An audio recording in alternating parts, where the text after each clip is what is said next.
All right, it's our first afternoon in Ontario, about 4:30, and it gets dark about 9.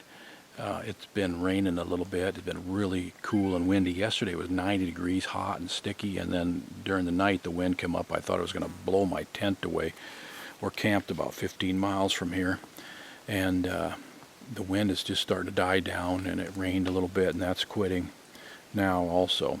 This is what I would call a semi-guided hunt. I hauled a bunch of bait up here for Edward, who's our quote-unquote guide, and he has got a bunch of baits going for us, and then we're just camping, and we're responsible to get ourselves to the bait sites and back and forth. We're responsible to get our bears out, get them gutted and skinned, and all those types of things that typically a guide would do.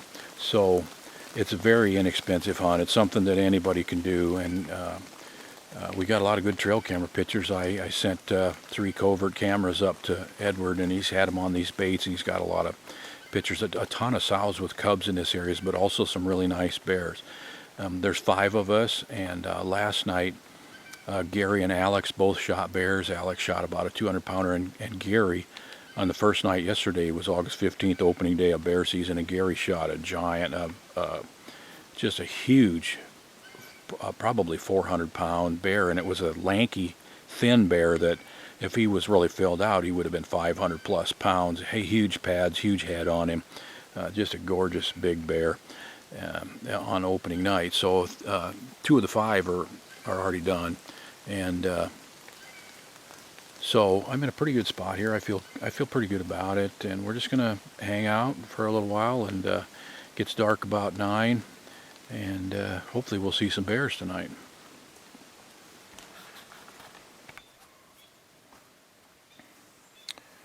Well, here we are. It's day 2, and it's about 4:30, so it gets dark about 9 o'clock. Got about a 4.5-hour sit here tonight, and unfortunately the bait has not been hit. And we have 4 baits that we're working between Paul and I, and we checked them this morning. We checked the trail cameras on each of them and discovered that the 2 that we didn't hunt were cleaned up, and the 2 that we did hunt were not hit. And we did have pictures of wolves on 3 of the 4 baits. That's not a good thing, but other guys in camp didn't get anything last night either. It was kind of rain squalls moving through off and on, and wind. And bears, they don't move very well when it's windy. They don't like the fact that they can't see, hear, and smell things as well as they could if it's not windy. So I'm not surprised that the bears didn't move well. Ben, Paul, and I didn't see anything. Virgil had a sow with cubs on his bait, and he moved to a different bait tonight. Ben is also on a different bait. Paul and I are on the same baits, but we're gonna, if we don't see anything tonight, we're gonna move our stands tomorrow. So anyway, I feel like tonight's a lot better night. It's calm. It's about 65 degrees. It was really a really nice day. We went out and caught a bunch of northerns and smallmouth bass on Havoc Lake, and had fun with that. And we're just gonna hang out here, and I really think there's a much better chance of seeing a bear tonight. But if this bait doesn't produce a bear tonight, then we're going to reevaluate the 4 baits that we have and decide where to move to tomorrow, either one of the others, or start. And we got some other baits on a different logging road here about 5 miles to the south that are options for us too.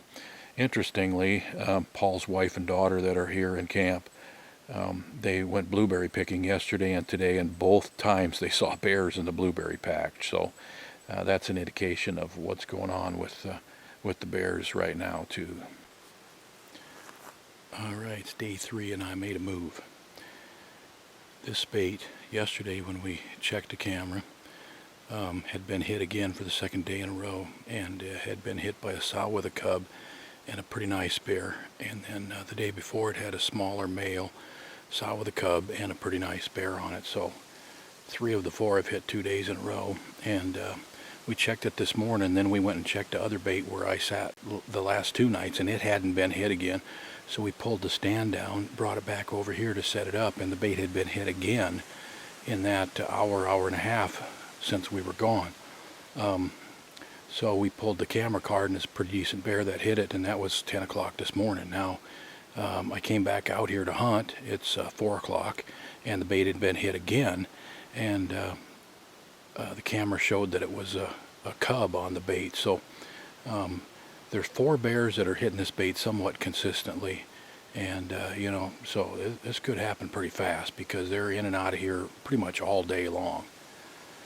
I'm very close to the bait. It's probably maybe 10 yards from the base of the tree, and I'm about 15 feet high, so it's going to be a very close shot. It can be hard to get drawn on them and everything, but we'll see how it goes. This could happen fast.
Oh my gosh, I don't know how long I held the bow.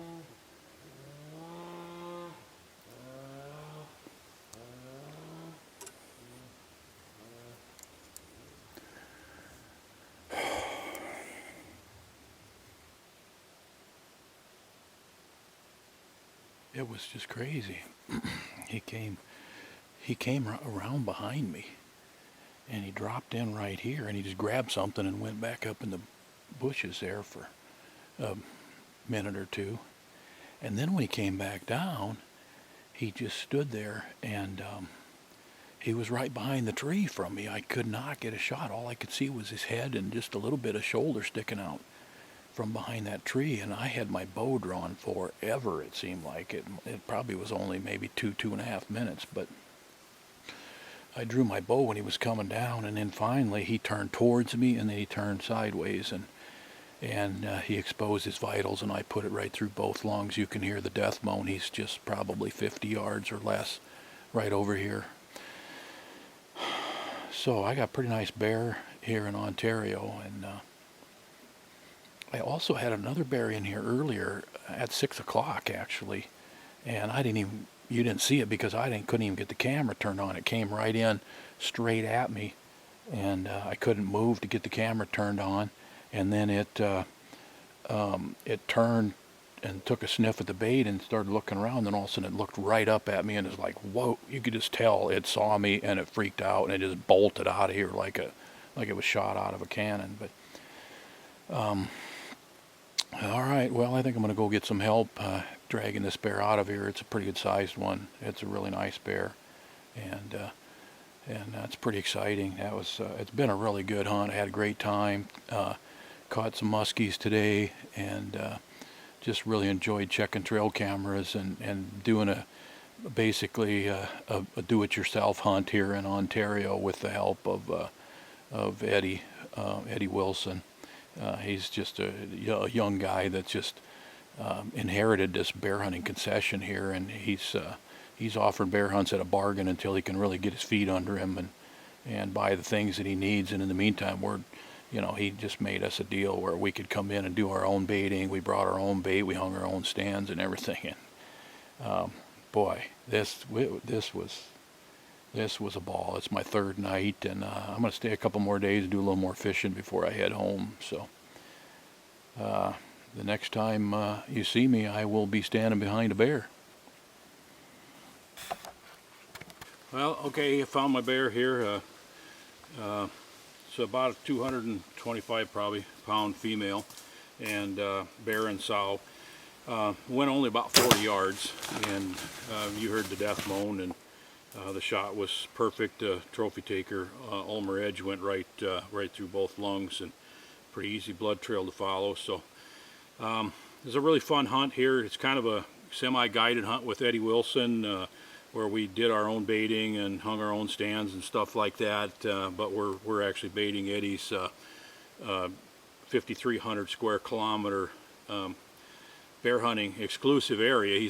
He can have as many as 120 baits, so it's a fun way to hunt. It's a real inexpensive bear hunt. So I'll leave the information to contact Eddie if you're interested in doing something like this. I'll put it at the end of the video. So thanks for being along.